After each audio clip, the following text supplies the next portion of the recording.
The sky over Nira 7 was always dusty. The planet had 2 suns and very little rain.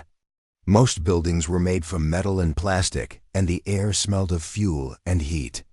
In this busy outer colony, people worked long hours just to survive. Mina worked at a small diner called Stardane. It wasn't special, just another place with blinking lights and metal tables. She wore a faded red uniform and tied her hair back every day before her shift. Her shoes were old, her hands were rough, and her smile was tired, but still real. Mina had been working there for 6 months. She wasn't paid much, but it helped her buy food and keep a small room in a crowded housing block. Her dream was simple: to live with dignity and maybe help others, the way she wished someone had helped her when she was younger. That evening, the diner was mostly empty. A few workers from the cargo stations had come in for coffee and soup, but the crowd was thin. Her shift was nearly over. The manager, a tall man named Bren, stood near the counter, watching her like always. He wasn't friendly. He believed rules were more important than people. Mina sighed and started cleaning the last table. She noticed a movement outside the back door. A shadow. At first she thought it was just a stray robot, but when she looked again, she saw it clearly. It was a child. A small boy, maybe 7 or 8 years old. His clothes were torn, his feet bare, and his eyes full of hunger. Mina glanced around. No one else had seen him. She walked quickly to the kitchen. On the warmer tray, there was a slice of cheese pie left over from a canceled order. It would be thrown away anyway. She carefully wrapped the slice, opened the back door just a little, and handed the food to the child. "Here," she whispered. "Eat slowly, okay?" The boy didn't speak. He just nodded and took the food with both hands, as if it were treasure. Mina smiled, closed the door, and turned back only to see Bren standing right behind her. "What do you think you're doing?" he said sharply. Mina froze. He was hungry.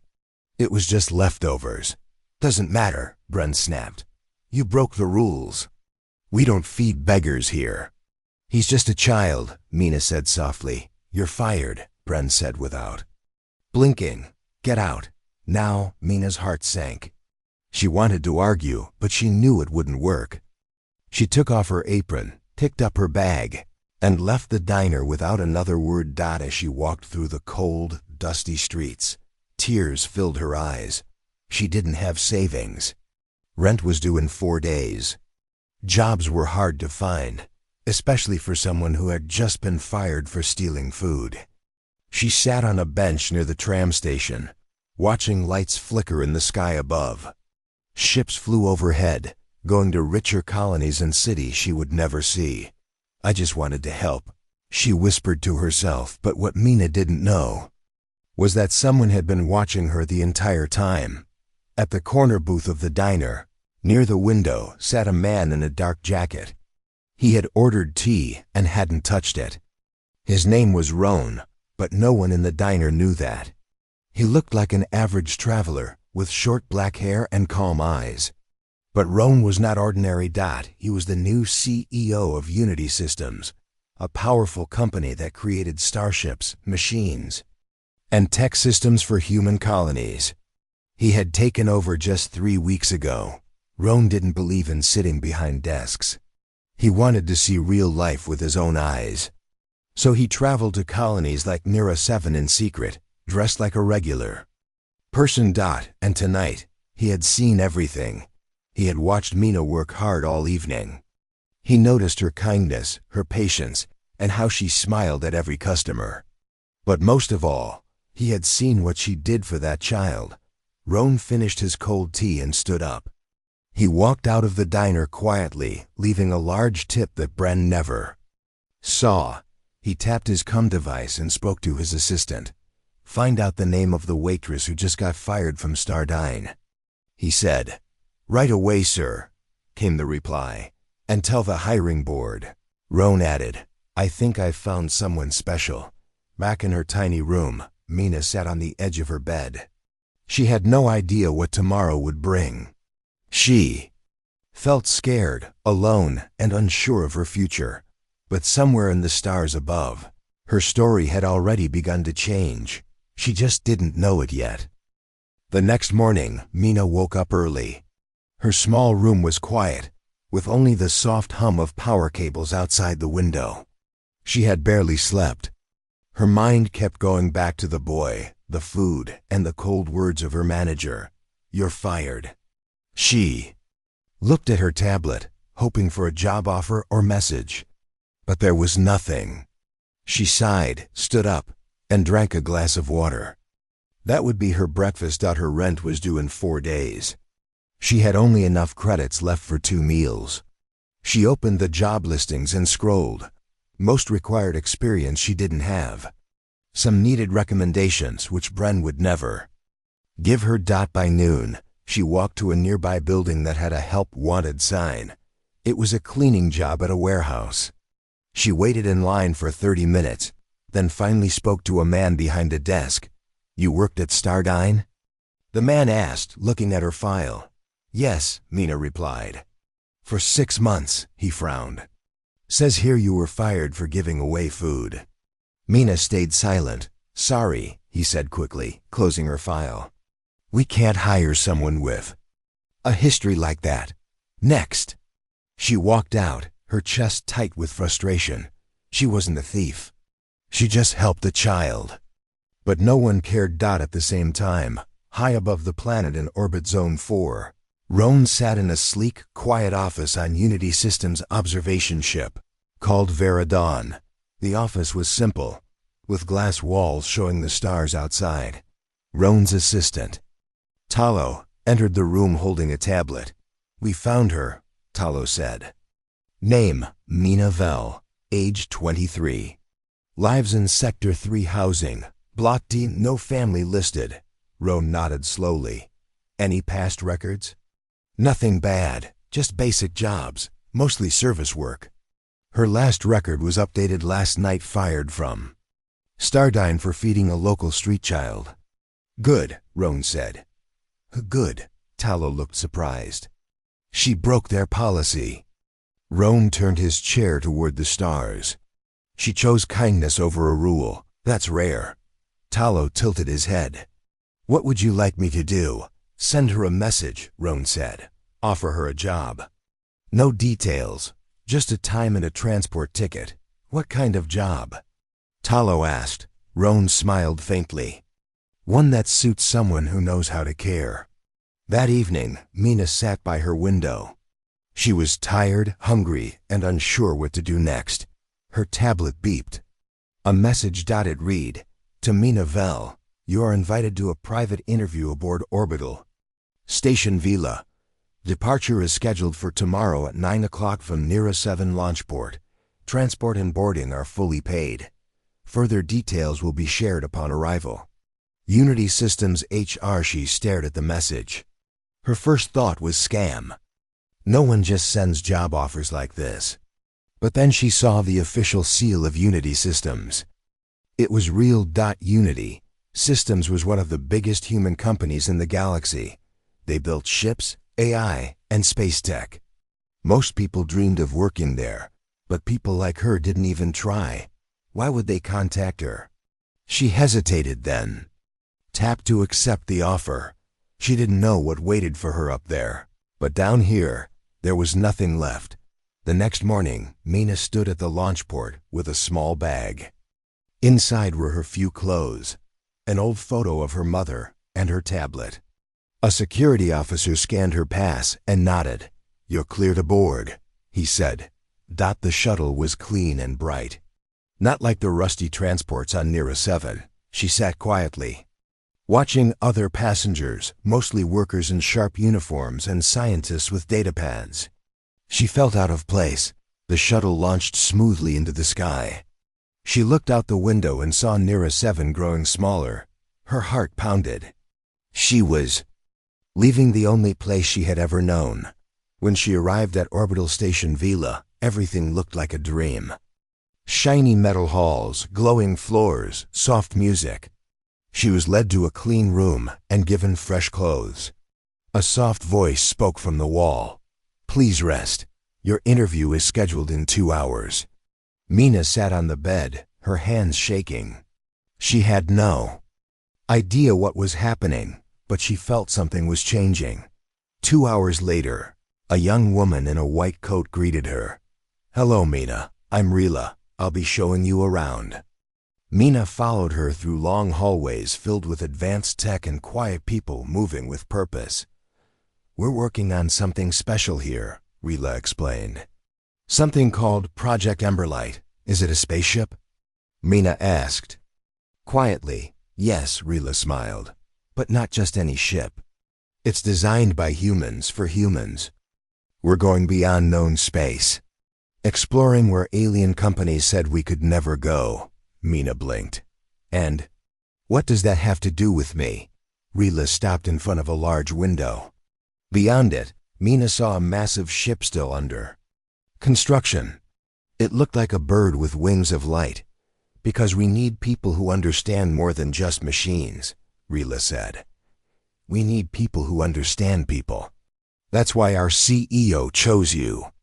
"Your CEO?" Mina asked, confused. "But why me?" A new voice answered from behind. "Because I saw what you did." Mina turned. It was the man from the diner, Roan. "I was there," he said. "I saw you give your last meal to someone. With nothing. That's the kind of strength we need." Mina felt speechless. "I don't want workers who follow rules without thinking," Roan continued. "I want people who choose what's right, even when no one is watching." Mina felt tears in her eyes, but this time they were different.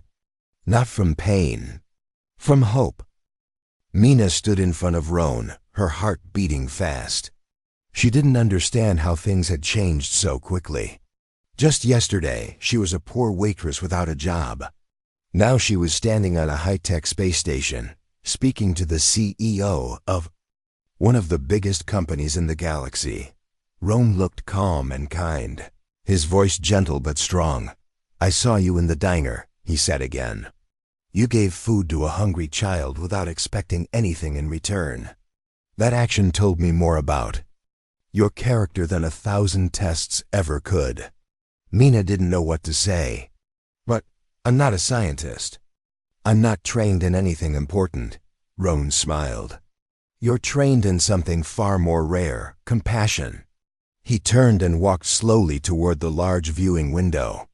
The ship outside, Project Emberlight, glowed softly as engineers moved around it.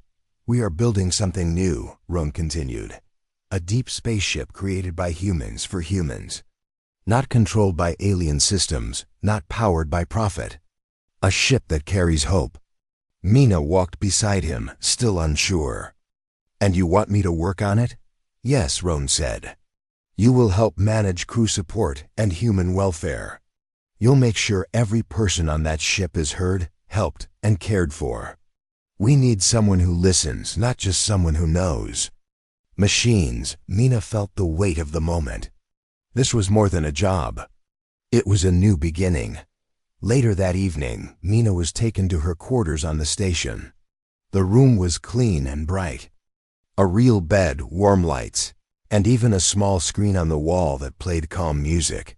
She sat down and let herself breathe. In just one day, her life had changed completely. A knock came at the door. When she opened it, she saw a girl around her. Age with short curly hair and a big smile. "Hi. I'm Tima. I'm part of the maintenance crew." "I heard you're the new support officer." Mina blinked. "I guess I am," Tima laughed. "Welcome to the family. We're all misfits here. Don't worry. Come eat with us." Mina followed her to the dining area, where several people were already seated. They came from different human colonies and all looked friendly. There was Juno, a former space miner from Mars, Ken, a quiet AI technician from Earth, and Mira, a pilot in training from Titan's moon base. "I'm A," introduced Mina, and they all welcomed her warmly. "No uniforms, no ranks," Juno said, handing her a plate. "Just people helping each other." Mina sat with them, ate real food, not processed packs, and laughed for the first time in weeks. The next morning, her training began. Rila, her guide from the first day, met her at the Human Support Department. The room had touchscreens, communication, panels, and charts showing crew health and behavior patterns. You'll learn to monitor stress levels, emotional changes, and teamwork reports, Rila explained. Out there in deep space, mental strength is as important as fuel. Mina nodded, trying to take in everything. Also, Rila added, you'll be the voice between the crew and the command. If anyone feels unheard or lost, they'll come to you. Mina felt nervous, but she also felt ready to try. She had always been good at listening. At Stardine, she had heard every worker's complaint, every sad story. Maybe this was where that skill belonged. Days passed quickly. Mina learned how to handle the station's internal messaging system, how to schedule support sessions, and even how to run calm room exercises, spaces where tired crew could relax and breathe. She also joined meetings where big decisions were made about Project Emberlight. At first, she only watched, but slowly she began to speak. When engineers argued about cabin layouts, she suggested making small peace zones on each deck for people to rest. When the food team planned menus, she reminded them of cultural dishes from smaller colonies. Roan noticed her input and nodded each time. You think like a human, not like a machine, he told her. That's exactly what this project needs. One day, Mina was walking down the shipbuilding bay when she saw something strange. A small boy, standing alone behind a container. For a moment, her heart stopped. Was it the same child from Nera 7? She rushed over, but this boy was different. His name was Len, the son of a construction worker who brought him along during short breaks. Len looked up at her and smiled. Are you the nice lady from the screens? Mina laughed softly. Maybe. Do I look like her? Len nodded. My dad says you're helping build the ship that will take humans where aliens said we can't go. Mina crouched beside him. We're building it together. The boy's simple words stayed with her the whole day. That evening, Roan called her to his office again. He looked thoughtful. We are close to finishing Emberlight, he said. But some alien corporations are not happy. They say humans are not ready for deep space. They call us emotional and weak, Mina frowned. That's not true. I know, Roan said. But we have to prove it.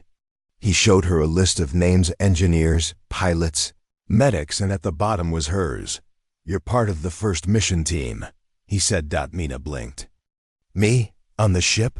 Roan nodded. You've earned it. Mina felt her chest tighten with emotion. A few weeks ago, she was serving food. Now she would help carry humanity's dream into the stars. She returned to her room, sat on the bed, and looked out the window. The stars outside looked closer now. She remembered the hungry child, the slice of pie, and the cold street of Nera 7. She remembered her tears, and now she felt something different. She felt purpose. Project Emberlight was no longer just a ship. It was a symbol that every person on orbital station Vila worked with passion. Welders, scientists, cooks, and engineers moved with one goal: prepare the first all-human mission to cross deep space without alien support. The ship was massive. It had 5 decks, solar wings that opened like petals, and a silver hull that reflected the stars. It wasn't just built with technology, it was built with hope. Mina was now an official part of the Emberlight crew. Her job was not about machines or flight paths. Her mission was the people. Every morning, Mina walked through the training halls, checking in with crew members. Some were nervous, others were overconfident, but all of them respected her. She didn't wear a fancy uniform or speak big words. She just listened. Hey Mina, Juno, the miner, called out one day. You think we'll really make it? We will, Mina said with a smile, because we're going together. Some of the crew came from wealthy planets, others from hard labor colonies. But Mina made sure no one felt less.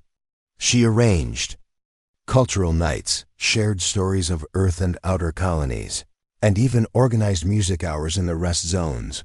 Roan watched silently from the control room screens. He saw how quickly Mina had become the heart of the crew. She gives them something no system can calculate, he said to Rila. She gives them connection. One day, while checking the food storage area with Ken, the II tech, Mina noticed something odd. Some containers were moved. A few labels were scratched. Ken scanned the inventory. We're missing protein packs and water units, he said, surprised. That shouldn't happen. This area is locked. Mina felt a chill. Could it be a mistake? Ken shook his head. These packs were taken on purpose. Someone accessed the room without official entry. Mina reported it to Roan. The security team began a quiet investigation. That evening, Roan called a private meeting. The senior staff, including Mina, gathered around the long oval table. We have a problem, Roan began. There has been sabotage. The room went silent. Someone on this station is trying to delay or damage Project Emberlight, Roan continued. We believe they are working for an alien tech syndicate that does not want humans to complete this mission. Why? Would they care? Mira, the pilot trainee, asked. Because if we succeed, Roan said firmly, it will prove that humans can lead their own future without alien help. Mina looked around. Everyone seemed nervous. They were proud humans, yes, but they were not soldiers. Most were workers, thinkers, and dreamers. If there's a traitor, someone whispered, how do we know who to trust? Roan turned to Mina. That's why you're here. Mina sat up straighter. Me? You've gained their trust. You listen. They come to you, Roan said. If someone is planning something dangerous, they may speak when you are near. Be our eyes and ears, but quietly, Mina nodded. She had never done anything like this before, but she understood one thing well. People. Their faces, their silence, their small changes. Over the next week, Mina paid close attention. She noticed a worker who avoided group meals, a young engineer who always asked about airlock controls, and one evening, she heard whispers near the engine room. She reported everything, carefully, never accusing, only observing. Finally, security found hidden code in the ship's AI. Someone had tried to change its navigation path to crash the ship during launch. The traitor was caught. A technician named Wheeler who had worked silently for months. He had ties to an alien company that sold human-designed ships under alien names. Mina felt both relief and sadness. Wheeler wasn't evil, just desperate. He had been paid to believe that humans couldn't survive without alien support. We just want to live, Wheeler said before being taken away. I didn't think we were ready to stand alone. Mina looked him in the eyes and said softly, we are ready. We just forgot how strong we are. After the danger passed, work on Emberlight moved faster. The crew felt more united than ever. They had faced sabotage and fear, but they had stood strong. Roan made a quiet announcement. Launch is scheduled for 2 weeks from today. Cheers rang across the station. Mina returned to her work with more energy. She prepared the comfort kits for every crew member. Photos, small books, favorite snacks, anything to remind them of home. She added a handwritten note in each one. You are not alone. You are part of something greater. Let's shine together. Mina. The night before launch, Mina stood by the window in her room. She watched Emberlight floating in space, glowing like a star. Tima came in and handed her a hot drink. You nervous? She asked. A little, Mina said, but more than that. I feel ready.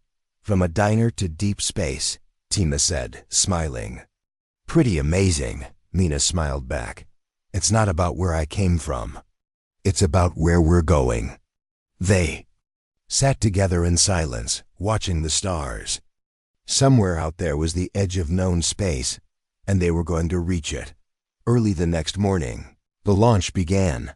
The crew, dressed in light suits with the Unity Systems emblem, walked in 2 lines through the main hall. Mina walked beside Mira and Juno. Her heart steady. Families watched from across the galaxy. News feeds from Earth to Mars to Saturn showed live coverage of the launch. Roan stood before the ship and gave a short message. This is not a ship of war. This is not a ship of fear.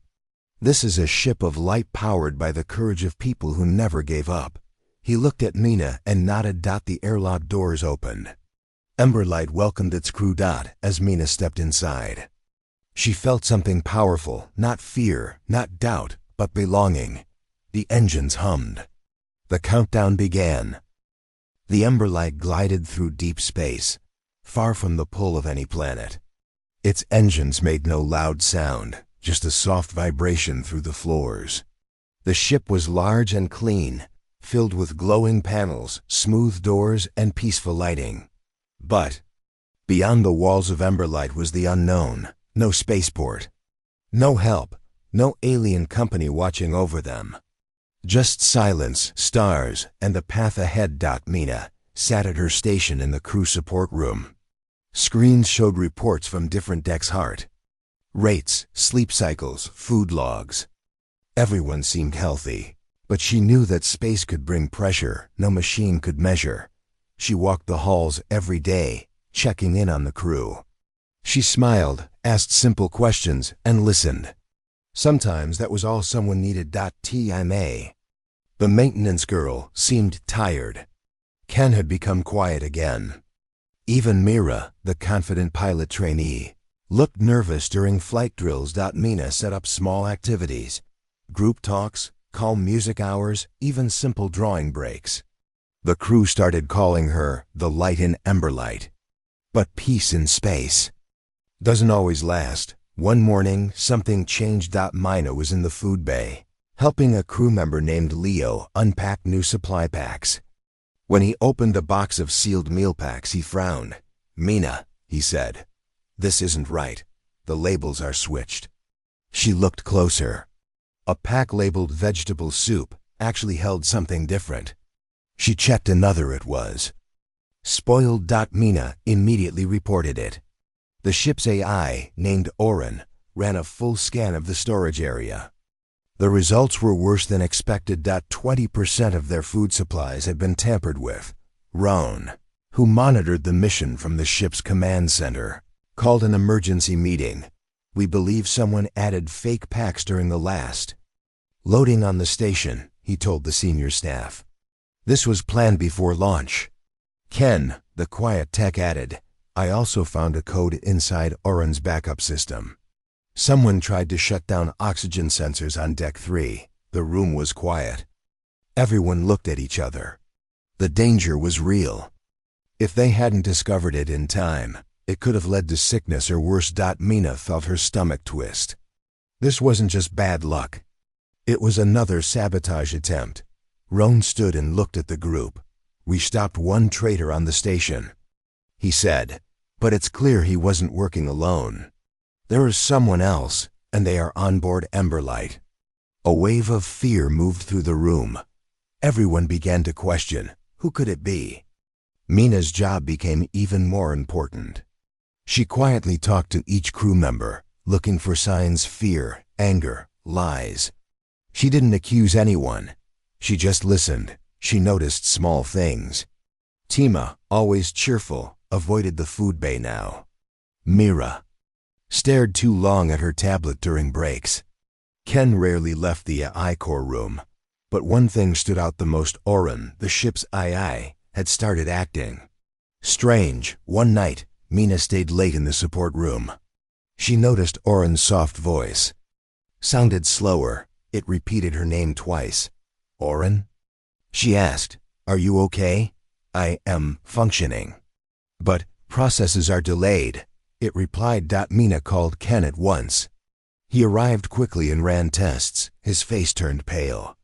Someone installed a silent loop code that tires the AI slowly, so it breaks down without showing errors.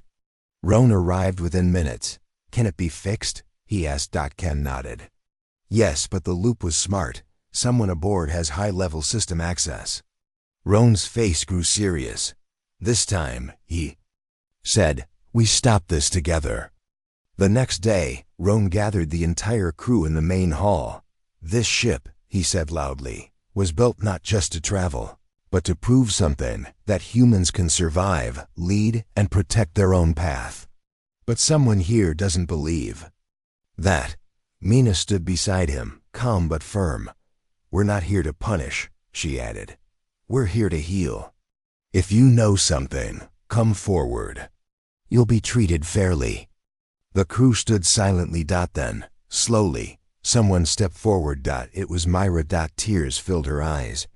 "It wasn't me, but I saw someone leave the I room at night last week. I thought maybe it was part of duty shifts. Who was it?" Roan asked gently. Myra hesitated. "It was Tima." Gasps echoed through the hall. Security quickly checked logs. Tima's ID was used multiple times at odd hours when she was off duty. She was brought to the main hall. Her face looked pale, her hands shaking. "I didn't mean to hurt anyone," she said, voice cracking. "They said if I changed some files, they'd get my family off a debt list on my home colony." "Who are they?" Roan asked calmly. "An alien corp. Zyari Systems," she whispered. "They promised protection." Mina walked forward slowly. "You helped build this ship," Mina said softly. "You were part of this family. Why didn't you come to us?" "I thought no one would believe me," Tima said, eyes filled with shame. "I didn't think I mattered." Mina took her hand. "You matter. Even now." Roan nodded. "We won't abandon you. You'll be placed in secure quarters, but your truth helped protect this mission." After that day, security around the ship grew stronger. Every system was double-checked. The crew moved with more care, more unity. Tima, though under watch, began helping again, this time with truth. She gave details on every command she had been told to carry out. And slowly, Emberlight healed. A week later, Roan spoke to the crew again. "We faced fear," he said. "We faced betrayal, but we stood together. This is why human strength is not in muscle or money, it is in unity." The crew clapped. Some even cried. That evening, Mina sat by the window of her room again, looking at the endless stars. Ken brought her a warm drink. "You saved us again," he said quietly. "I just listened," she replied. "No," he said with a small smile. "You reminded us we're human." Mina smiled too. The Emberlight moved through space like a silver flame. Its long wings collected solar energy, and its engines glowed blue beneath the ship's body. Every part of it had been designed with human hands, and now it flew where no human ship had gone before. The crew, once nervous, now worked like a true team. Mina saw smiles return, heard laughter in the halls again, and felt hope rising inside each person. For the first time since launch, they were heading beyond the charted zones, into a galaxy system that humans had never touched. Roan stood before the large viewing window on the command deck, arms crossed behind his back. "We are near the edge," he said quietly. "This is where the maps end." Ken looked at the data screen. No human ship has ever entered the Zenari expanse. It's unclaimed space rich with unknown systems, but said to be watched by alien powers. Juno, the former miner, raised an eyebrow. "So we're the first?" Roan nodded. "Yes, and we'll make sure we're not the last." Mina sat in her support room, reading messages from the crew. Some shared dreams. Others asked small questions. "Can we play music in the observatory again? Can I paint the wall beside my bed?" She approved them all. Then a message came from the ship's AI, Oren. "Mina, I have detected a strange signal.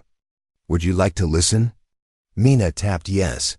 A low hum filled the room. Then faintly, a voice like sound whispers, echoes. It didn't sound like any language Mina had heard. But there was something human about it, pain, fear. "Hope." She called. Roan at once. In the command deck, The senior team gathered. Oren played the signal again. Mira frowned. It's coming from a small planet in the nearby system. Ken studied the waveform. I think this is ancient, maybe over 200 years old. Roan looked serious. Is it possible that humans have been here before? The idea shocked everyone. Impossible, someone whispered. No records show that.